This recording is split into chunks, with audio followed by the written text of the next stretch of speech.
Hi class, my name is Melissa Russell and I'm a Human and Health Service major here at Bryant Stratton. My goal throughout my time at Bryant Stratton is to finish my associate's degree and then continue on to my bachelor's degree with an emphasis in substance abuse. Throughout this course we were given weekly tasks for our portfolio project. My portfolio focused on homelessness. According to the Department of Housing and Urban Development, also known as HUD, they reported that 653,000 Americans were homeless in their annual point-in-time report. An annual point-in-time report just measures homelessness across the United States in one single night during the winter. From the same report in 2022, homelessness has increased by 12.1%. Homelessness is something many struggle or have struggled with. Due to unforeseen circumstances, homelessness can be the result. During my portfolio project, the main thinking strategy I used was critical thinking. To critically analyze something, you must first identify the conflict.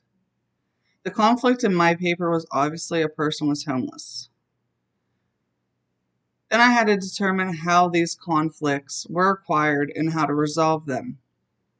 There are several ways a person can become homeless. Some of the main factors that play into homelessness are loss of job, drug and alcohol addiction, and then some of the major economic factors that contribute were the COVID-19 epidemic and the 2008 housing crisis.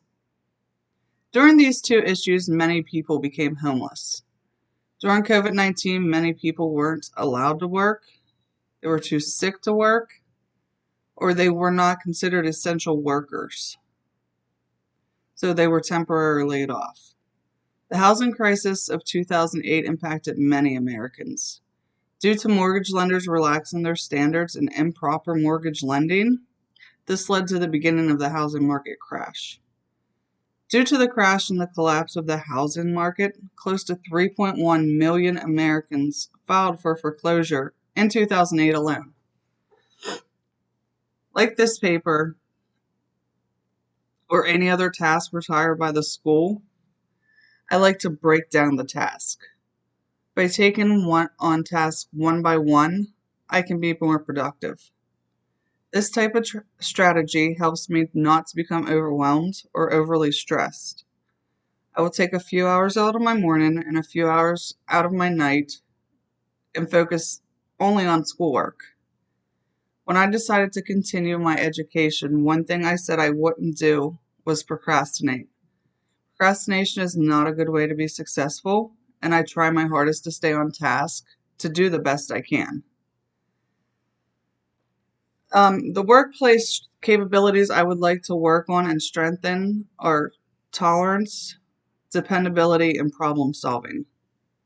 My goal at the end of my college career is to obtain a job in the drug and alcohol field. I would like to help people struggling with substance abuse be better people and to overcome their addiction.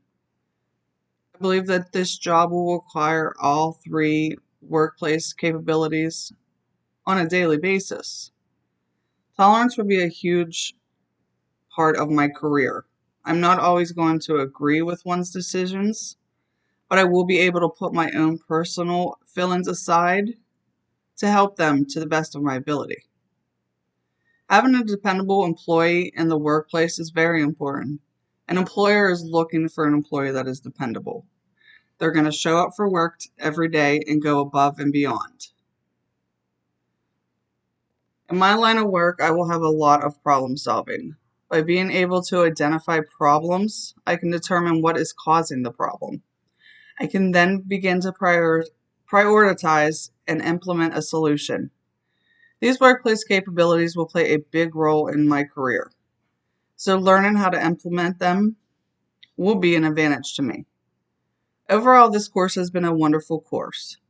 This course has allowed me to really think outside the box and apply my critical thinking.